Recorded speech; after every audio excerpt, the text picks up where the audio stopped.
அனைவருக்கும் வணக்கங்க. இது பாருங்கள், அகத்திங்க. அகத்தியில் நிறைய வெரைட்டி இருக்குங்க.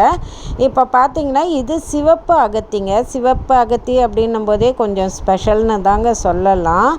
இதில் மாடி தோட்டத்தில் தாங்க நான் வச்சுருக்கேன். இப்போ பித்தத்தை எல்லாம் தணிக்கிறதுக்கு அகத்தி ரொம்ப நல்லபடி நம்மளுக்கு உபயோகமாக இருக்குங்க.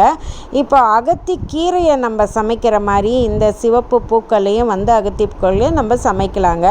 இப்போ பொரியல் மாதிரி செய்யும்போது லேசான துவர்ப்பு சுவை இருக்கும். ஆனால் அது வயிற்றுக்கு, வாய்க்கு, புண்ணுக்கு எல்லாத்துக்குமே ரொம்ப நல்லதுங்க. சிலர் முட்டை கூட போட்டு பொரியல் மாதிரி பண்ணி சாப்பிடுவாங்க. இப்போ பாருங்கள் எப்படி கொத்து கொத்தாக பூ வச்சுருக்குன்னு. இந்த அகத்தி பூக்கள் உடம்புக்கு நல்லது மட்டும் இல்லாமல் அதுலேருந்து ஒரு விதை நிறைய பேர் கேட்டிருக்கீங்க. நிறைய பேருக்கு நான் பகிர்ந்திருக்கேன். ஒரே ஒரு விதை தாங்க, அது குச்சி மாதிரி இந்த காராமணி மாதிரி வருதுங்க. அதுலேருந்து நம்ம விதை எடுத்து பகிர்ந்துக்கணுங்க. இப்போ 20 லிட்டர் வாட்டர் கேனில் தான் நான் அதை வச்சுருக்கேங்க. மிக்க நன்றிங்க.